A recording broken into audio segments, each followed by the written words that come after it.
So, cuff alignment. Each boot has a different mechanism on the ankles.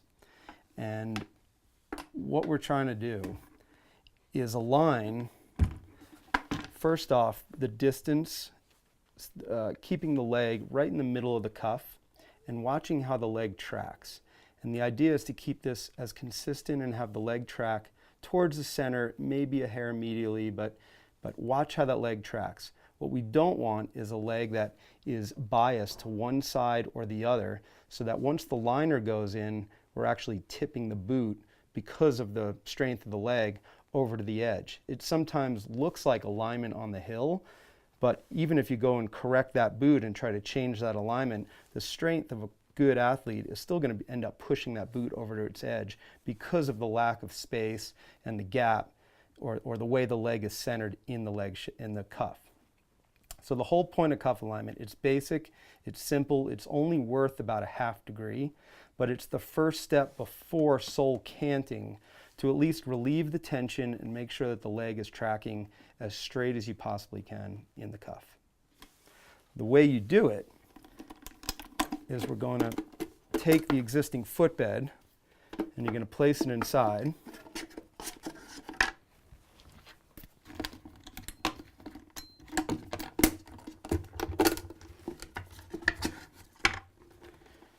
When I open the shell, I'm going to have her step in, and we can do a quick measurement off of the hips.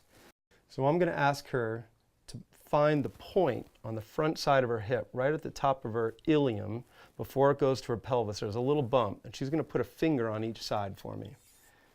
And I'm going to measure that distance. And then I'm going to transfer that distance to the center of each boot. So I'm going to split the difference. I'm going to put that center mark, just say there, and just say there. Straighten out the shells. Going to lightly close the boots.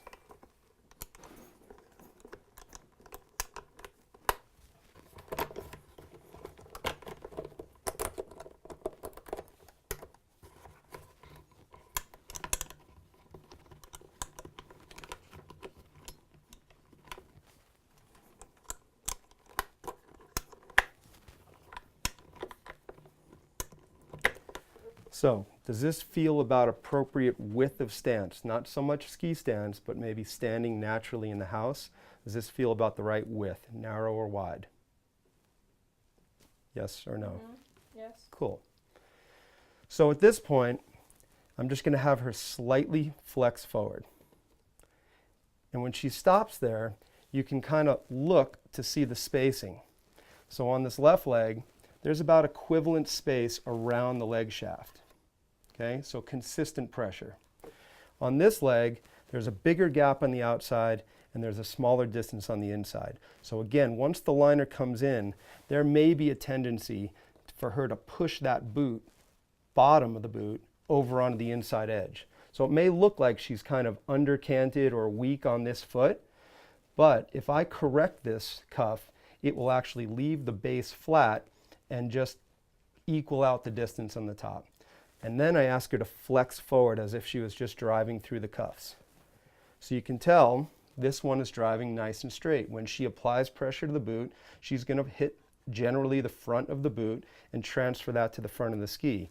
As this leg drives, you can see it kind of come to the inside. So she might be, again, tipping the boot a little too soon, tipping the ski edge to the inside a little bit too soon, and causing a little bit more of an under-edged or early edge, or just not an equal, parallel, efficient ski stance. So what I'm going to do is I'm going to take this right cuff and I'm going to move it and try to split this difference a little bit better. And again, according to each boot, you have a plus, a minus, and a 0. And most canting mechanisms will be kind of oblong, right, or asymmetrical. And so I'll take the various tools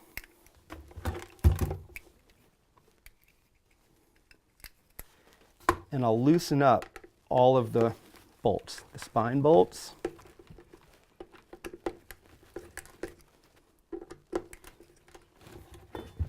inside and outside. And each manufacturer will have its own tool. So what I want to do is, she had not enough space to the inside and a lot of space to the outside. So I want to move that cuff in just a little bit.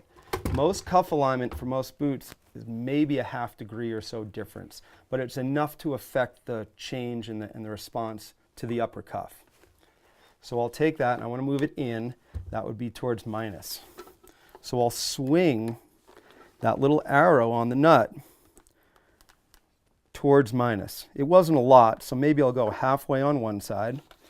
And when I spin over, I'll take this side and go there, about halfway. Again, these cuff bolts, asymmetrical, one side's fatter, one side's skinnier. So you have to kind of work paradoxically, and one fat side is going to push the cuff in one direction, and one narrow side is going to accept the cuff or push the cuff in the same direction. They have to be done together in order to work. If you both move both to plus, you're fighting each other. If you both move to minus, not going to make a change. So one goes one side, one goes the other, and that's why the plus and the minuses are on different sides of the boots. So fat side to minus, fat side towards minus, lock it back together and see if we affected a little bit more of that gap.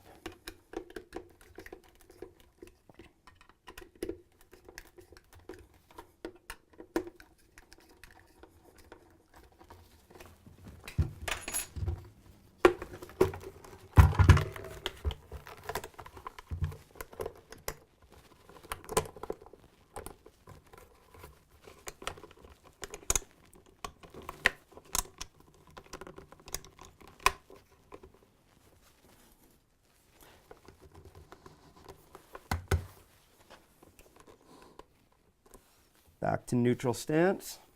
Then I'll ask her the same thing, just flex slightly, and all of a sudden we've matched that difference around the leg. It's equivalent to the left side now. So we're equal there. Then I'm going to have her slowly flex forward throughout her range and see where the legs drive. Sometimes they still want to drive out, sometimes they still want to drive in, so I might make another correction. But at least that looks pretty spot on, that both are equivalent in space and driving in the same direction. So enough, really, to make a small change, but an important change way before you go to the bottom for cuff alignment.